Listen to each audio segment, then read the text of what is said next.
If we rank all the technological innovations throughout human history, let's go back, maybe the history of human civilizations 12,000 years ago, and you rank them by how much of a productivity multiplier they've been. So we can go to electricity or the labor mechanization of the Industrial Revolution, or we can go back to the first agricultural revolution 12,000 years ago. In that long list of inventions, do you think AI, when history is written 1,000 years from now, do you think it has a chance to be the number one productivity multiplier?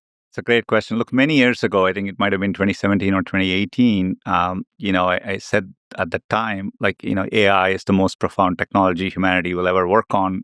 It'll be more profound than fire or electricity. So I have to back myself. I still think that's the case. When you asked this question, I was thinking, well, do we have a recency bias, right? Like in sports, it's very tempting to call the current person you're seeing the greatest Yes. player, right? And so is there a recency bias? And, I do think from first principles, I would argue AI will be bigger than all of those. I didn't live through those moments. 2 years ago, I had to go through a surgery, and then I processed that there was a point in time people didn't have anesthesia when they went through these procedures. At that moment, I was like, that has got to be the greatest invention Yeah. humanity has ever Yes. done, right? So, look, we don't know what it is to have lived through those times.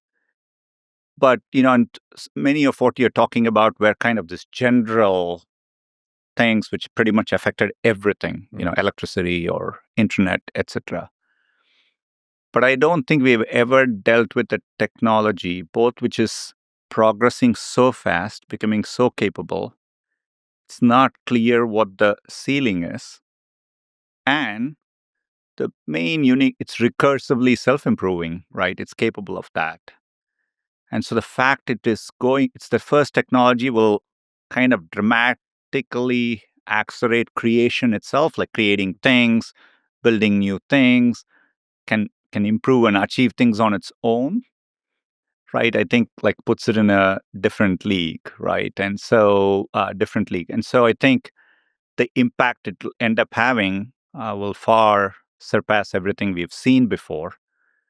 Obviously, with that comes a lot of important things to think and wrestle with, but I definitely think that'll end up being the case. Especially if it gets to the point of where we can achieve superhuman performance on the AI research itself.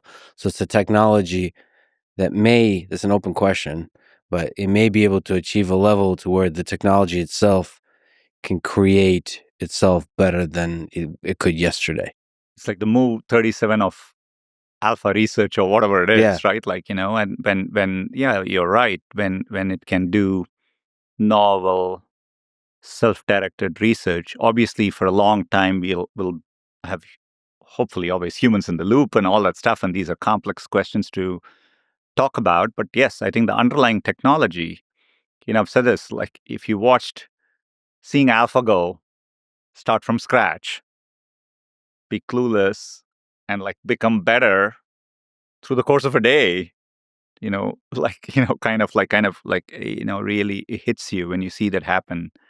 Even our like the VO3 models, if you sample the models when they were like 30% done and 60% done and looked at what they were generating, and you kind of see how it all comes together, it's kind of like, I would say, it's kind of inspiring, a little bit unsettling, right, as a human. So all of that is true, I think.